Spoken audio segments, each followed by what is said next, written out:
Imagine करो एक गरीब लड़का एक छोटे से गांव में जो हर दिन 17 घंटे खेतों में काम करता है केवल एक वक्त के खाने के लिए। अब इमेजिन करो कि इसी लड़के ने आगे चल के 1 लाख करोड़ की कार कंपनी बना दी। ये कहानी है Hyundai के फाउंडर चंग जू यंग की।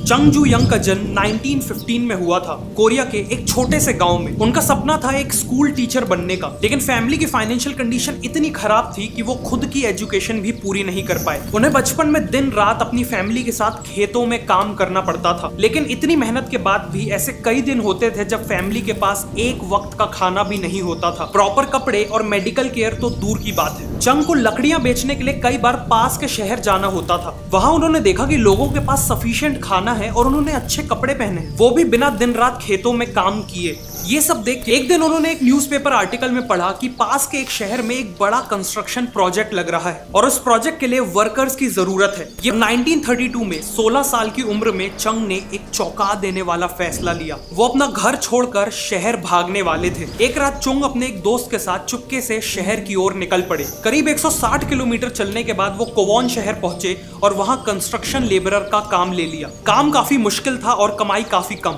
लेकिन चंग काफी खुश थे क्योंकि वो लाइफ में पहली बार इंडिपेंडेंटली कमा पा रहे थे। इस गांव आकर फार्मिंग में लगना पड़ा। ऑल्सो वो जानते थे कि खेतों में काम करके वो कभी भी गरीबी से बाहर नहीं निकल पाएंगे।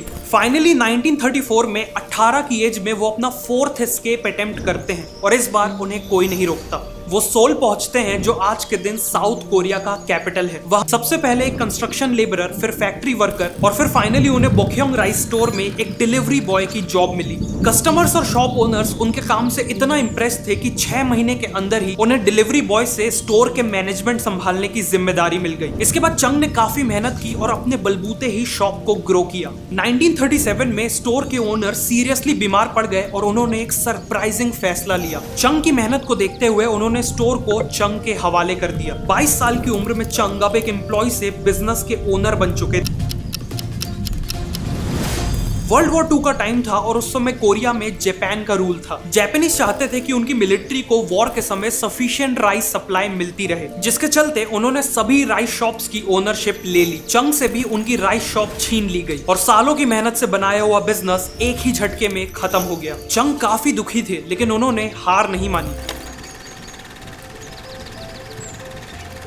अगर मैं दिलो जान से कुछ भी काम करूं तो मैं उसमें सक्सेसफुल हो सकता हूं। इस सोच के साथ वो ऐसा बिजनेस ढूंढने लगे जिसमें जापानीज गवर्नमेंट का इंटरफियरेंस नहीं था। बहुत जल्द उन्होंने कार रिपेयर बिजनेस में जीरो डाउन किया और 1940 में 3000 वॉन का लोन लेके एडो सर्विस गैराज खोला। लेकिन इस बार किस्मत इतनी खराब थी कि खुलने के 1 महीने बाद ही गैराज में आग लग गई और सब कुछ जल के राख हो गया। चंग की सिचुएशन काफी डिफिकल्ट थी। उन्होंने 3500 वॉन का फ्रेश लोन लिया और पहले से भी अच्छा गैराज खड़ा किया। चंग ने देखा कि कस्टमर्स की सबसे बड़ी प्रॉब्लम थी कि उनकी कार रिपेयर होने में कई हफ्ते लग जाते थे। इसीलिए उन्होंने स्पीड को अपना मेन फोकस बनाया। जहां कॉम्पिटिटर को एक सर्टेन रिपेयर के लिए 20 दिन लग जाते थे, वहीं चंग का गैराज उसी रिपेयर को 5 दिन में कर देता था। उनका गैराज इतना सक्सेसफुल हुआ कि अगले 3 साल में यानी 1943 तक उनकी वर्क फोर्स 80 एम्प्लॉइज तक ग्रो हो चुकी थी। इस टाइम तक चंग ने अपना बिजनेस तेजी से ग्रो कर रहा था और तभी एक और मेजर डिजास्टर हो गया। जापान को वर्ल्ड वॉर 2 के लिए वॉर रिलेटेड इक्विपमेंट्स बनाने थे, इसीलिए जापान ने उनके गैराज की ओनरशिप ले ली और एक लोकल स्टील प्लांट से मर्ज कर दिया। एक बार फिर उनकी सालों की मेहनत से खड़ा किया बिजनेस, लेकिन इस बार उनके पास 50,000 वॉन की सेविंग्स थी और वो कॉन्फिडेंट थे कि वो फिर से एक बिजनेस बना लेंगे।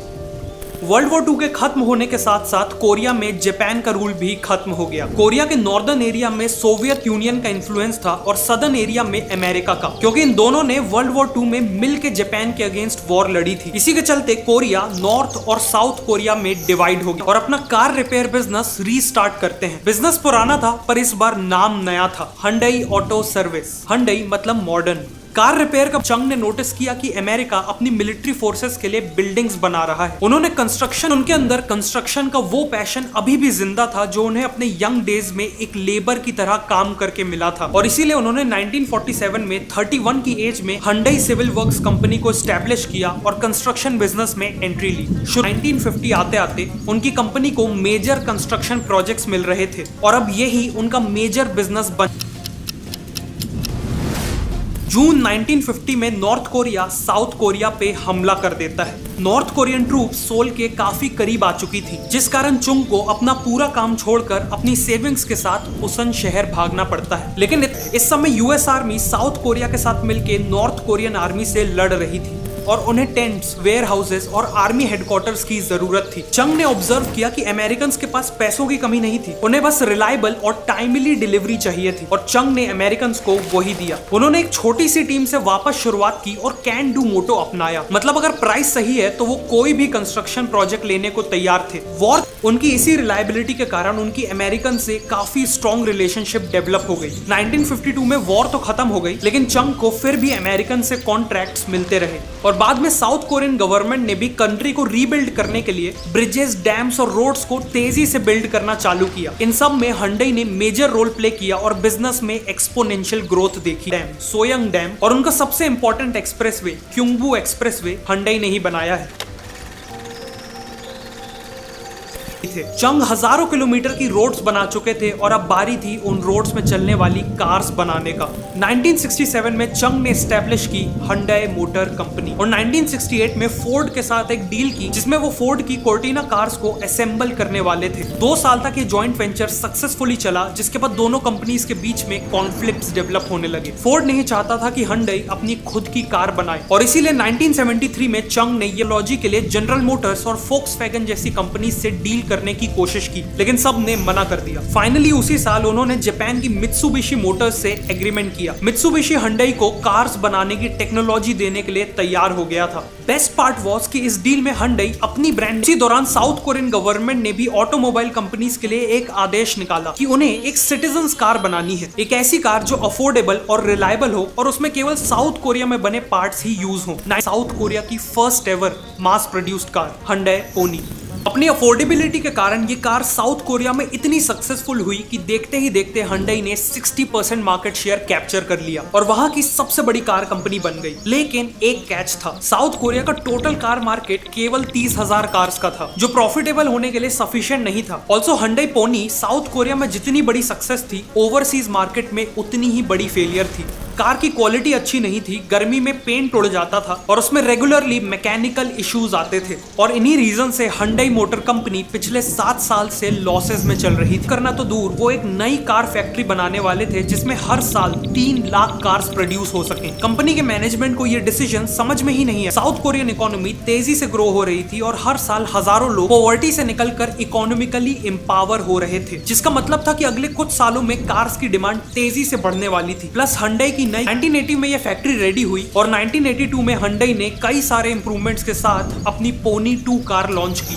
अफ्रीका, लैटिन अमेरिका और कनाडा जैसी कंट्रीज में भी सक्सेसफुली एक्सपोर्ट किया गया। अगले कुछ सालों में हुंडई 4 लाख कार्स बेच के प्रॉफिटेबल हो चुकी थी। हुंडई लेकिन वर्ल्ड का टफेस्ट और बिगेस्ट कार मार्केट यानी यूएसए को क्रैक करना अभी भी बाकी था। इंटरनेशनली एक डिसेंट कार कंपनी से एक मेजर कार कंपनी बनने के लिए यूएसए में सक्सेसफुल होना जरूरी था। हुंडई ने जब यूएस मार्केट को स्टडी किया तो देखा कि जापानीज ने कॉम्पैक्ट कार्स का सेगमेंट कैप्चर कर रखा है और यूएस कंपनीज का मिड और लार्ज साइज मार्केट में ऑलरेडी कट थ्रोट कंपटीशन है। इसीलिए हुंडई ने सब कॉम्पैक्ट मार्केट को टारगेट किया, जहां कंपटीशन वर्चुअली जीरो था। कि यूएसए में सेकंड हैंड कार्स का मार्केट बहुत बड़ा था और अपनी नई हुंडई एक्सेल ऑफर की, वो भी 5 साल की वारंटी के साथ दिया। Second hand car buyers instantly Hyundai Excel में शिफ्ट हो गए। 1986 में हुंडई ने यूएसए में करीब 1,70,000 एक्सेल्स बेची और 1987 में करीब 2,60,000। इन दोनों ही साल हुंडई एक्सेल यूएसए की टॉप सेलिंग इंपोर्टेड कार बन गई थी और इसी के साथ हुंडई ग्लोबल लेवल पे एक मेजर कार कंपनी की तरह एस्टैब्लिश हो गई। उसी साल 72 की एज में चंग ने हुंडई से रिटायरमेंट ले ली और ऑनररी चेयरमैन का टाइटल ले लिया, जिसके बाद उनके भाई और बेटों ने कंपनी की कमान संभाली और पहले जैसी ही डिटर्मिनेशन के साथ कंपनी को चलाया। हुंडई आज वर्ल्ड की 3rd बिगेस्ट कार कंपनी है और केवल 2022 में उन्होंने करीब 40 लाख कार्स बेची थी। वैसे तो हुंडई ग्लोबली केवल अपने कार बिजनेस के लिए जानी जाती है, लेकिन Hyundai elevator, Hyundai information technology और हुंडई हैवी इंडस्ट्रीज जो दुनिया की सबसे बड़ी शिप बिल्डिंग कंपनी है और हुंडई के ही कारण साउथ कोरिया आज जापान को पीछे करके दुनिया की सबसे ज्यादा शिप्स बनाने वाली कंट्री बन पाई है। साउथ कोरिया के लिए और इन सब की शुरुआत की गांव के एक ऐसे लड़के ने जिसके पास फूड, एजुकेशन, हेल्थ केयर जैसी बेसिक फैसिलिटीज तक नहीं थी, लेकिन उसके पास था इमेंस पैशन, एक विजन